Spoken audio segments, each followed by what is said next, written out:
Today I'm going to be showing you how to use the free reference manager Zotero. The purpose of today is to show you how to download and familiarize yourself with your library, which includes implementing tags and be able to annotate references, using the Zotero connector that can pull your sources for you from the web, and learning how to create bibliographies in Microsoft Word. The first thing you're going to do is go to zotero.org. From here, you're going to click this login button and then register for a free account. From here, you can choose your username, email, and password of your choosing. However, with your email, I personally recommend using your personal email rather than your university one, because if you happen to leave Duke in the future, you might lose access to your library and all of your references.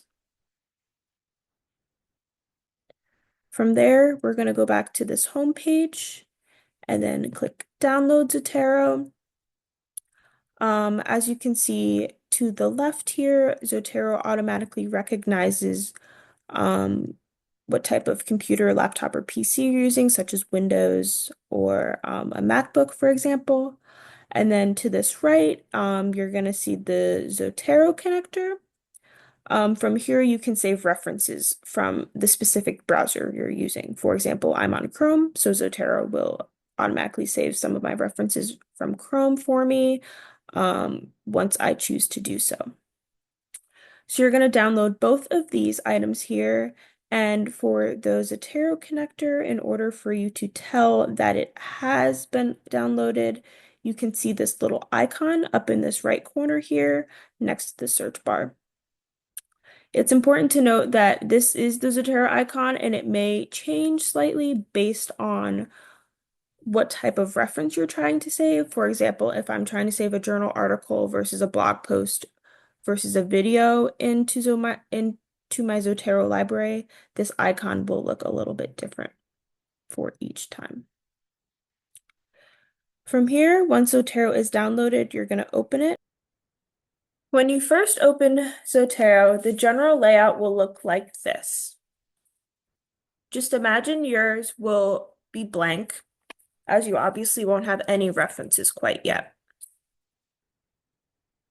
To this left-hand side here is your general library, including any folders and subfolders you may create in the process. The folders and subfolders can be used to organize any readings you have for class, research purposes, or saving for another period of time if you choose to do so. The center column here is where all of your references will live.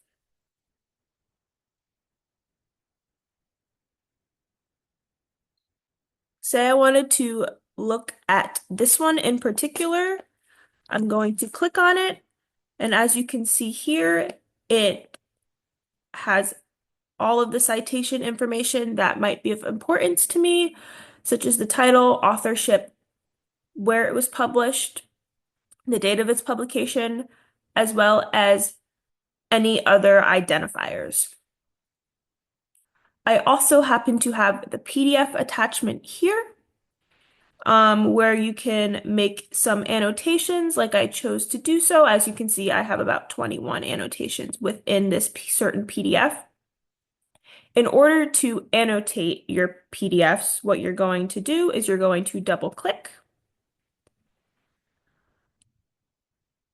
From here, there's a couple different routes you can go when it comes to annotation. Um, I tend to like to highlight my things and color code them in specific ways. Um, for you, in order to highlight, there's draw button if you would like to underline anything. We also have a select area button here.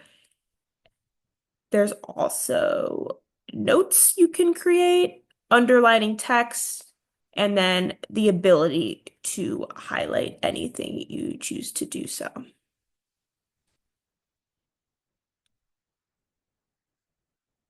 As you can see, I have a couple different colors utilized at this bottom section here.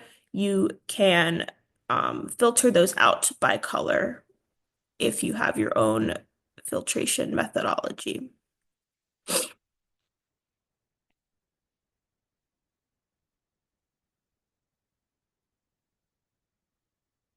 Going back to our library, the next thing we want to do is connect Zotero via Duke's subscriptions. So in case any PDFs you find are in open access, you want to make sure you're connected to the library catalog.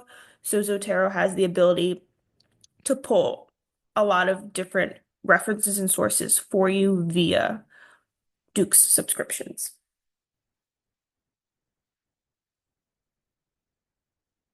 With that being said, the next thing I'm going to show you is how to connect Zotero via Duke's subscriptions. In order to do that, we're going to go to the Duke University Medical Center Library and Archives webpage at mclibrary.duke.edu. From here, we're going to go into our guide section. We're going to go under this writing and citing, click Zotero, and then we're just going to scroll a bit. From here, you are going to copy this link, and then you're going to paste it in your Zotero settings. You're going to go to Edit,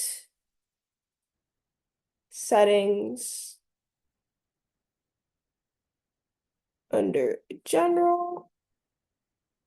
You can copy and paste that link here.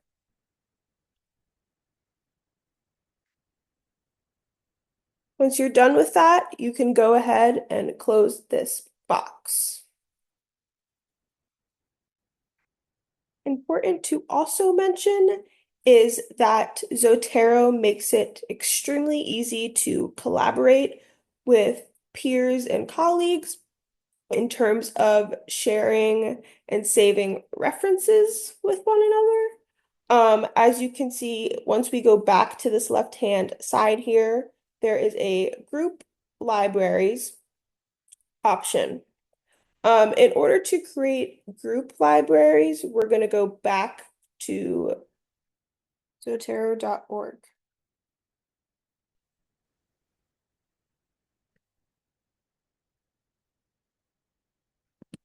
With that, you're going to log in to your account.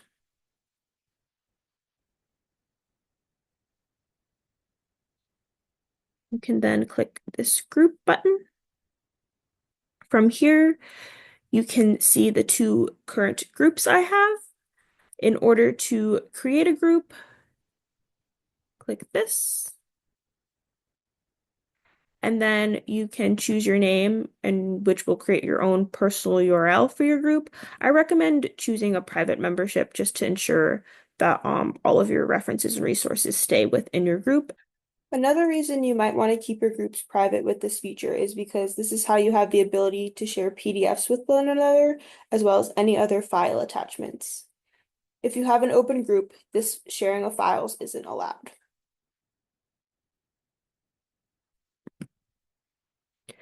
From here, once you create this library, you have the ability to send more invitations and invite new members to your groups. Going back to Zotero, I also want to highlight this bottom left side of the screen. These are tags which act as if they were specific hashtags, like the ones you would see on Instagram or any other social media platform. Zotero automatically has a setting in place that will create tags for you as you continue to add things to your library, especially with your use of the Zotero connector. So you don't have to do it yourself as you go along. But for me personally, I've decided to toggle this option off because I like being able to create my own tags and organize them in a way that I will personally understand. So if you would like to do this as well, what you're going to do is go to Edit, back into Settings. We are in General. And then once you scroll down to miscellaneous, you're going to just toggle this button off. Once we're done with that, we can just go ahead and close this box again.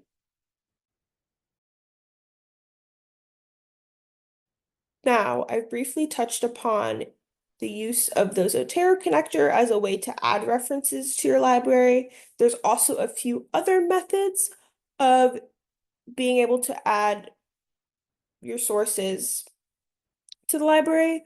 I'm going to show you a couple of those different methods, including the Zotero connector. The Zotero connector is probably going to be your most used method of going about doing this, so I am going to show you that one first. From here, we're going to go back to Duke's library website. On the home page, we're going to access PubMed. And from here, I'm just going to type in a quick search.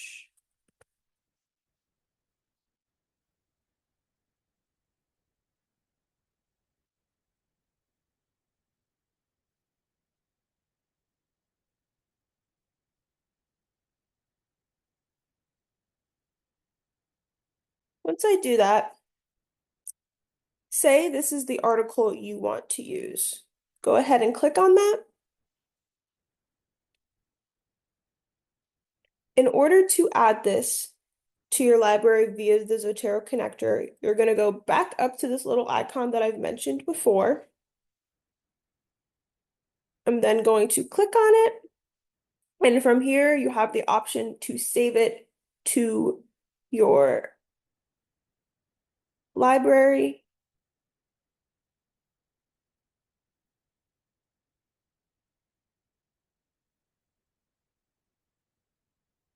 Opening Zotero again, you can see that the reference was imported into where I decided to save it. And it also is going to be not only in this library, but your main library as well, if you decide to go back and see that it is highlighted here too. The second way to add items to your library is via this little magic wand found right here. With this, you can add items by identifier such as DOI, PubMed ID, ISBN, and other methods. From here, Zotero will input the rest of the references information for you. So to highlight this, I'm going to click, type in a PubMed ID,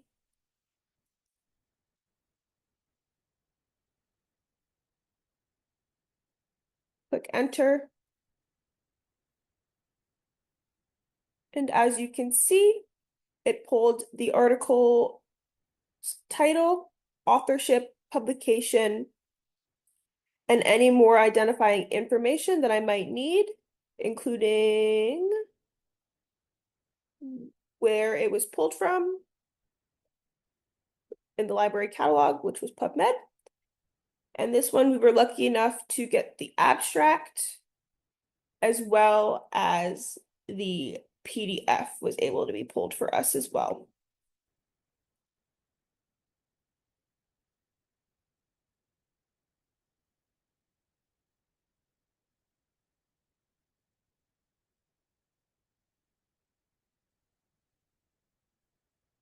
Lastly, and the method that you'll probably use the least, is putting your references in manually. To do so, you're going to click this. To do so, you're going to click this plus sign here. And from here, you have the option to choose what type of source this reference is going to be. For example, say I want to include a book. From here, you're going to have to put in all of that information yourself.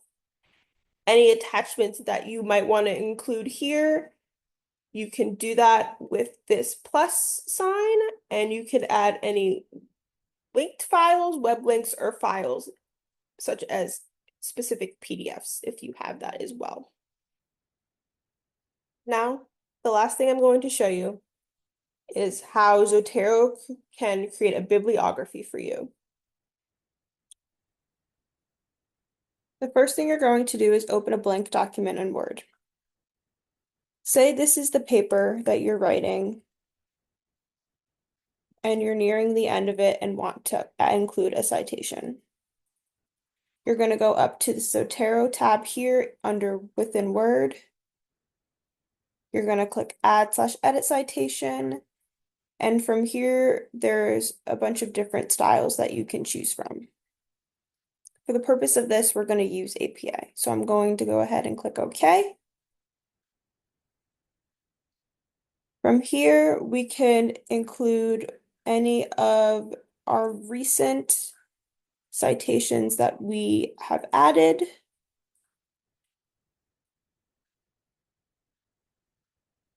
And then we're going to go ahead and click Enter. I'm also going to show you how to include any further citations that you might want to pull from any of your group libraries if you don't remember authorship at the top of your head.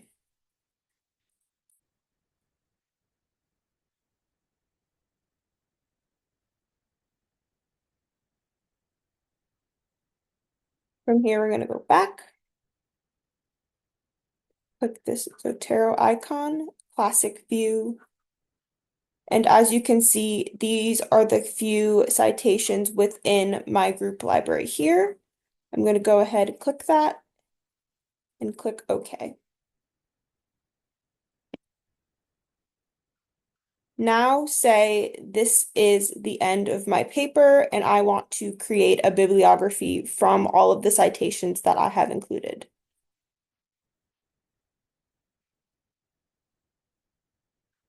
From here, I'm going to insert a page break.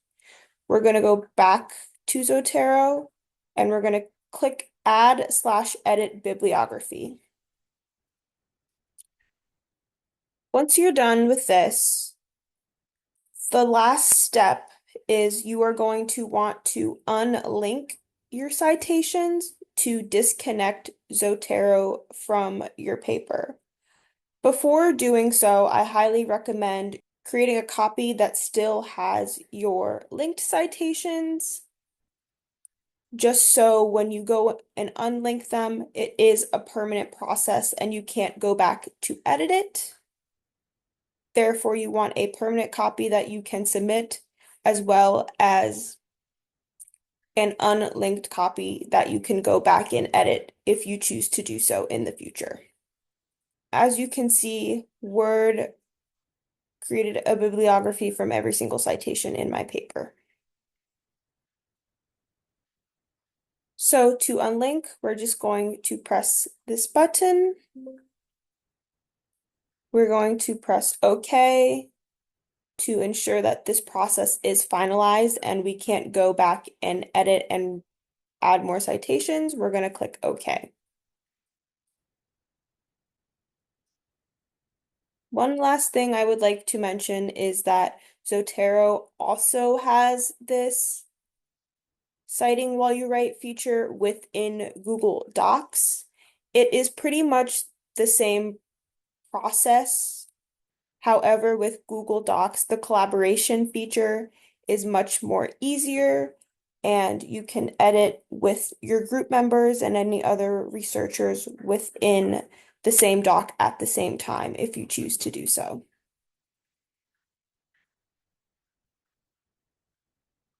Lastly, any further questions and concerns can be sent to our library's reference email, which is medical-librarian@duke.edu, or you're more than welcome to call us at this number below as well.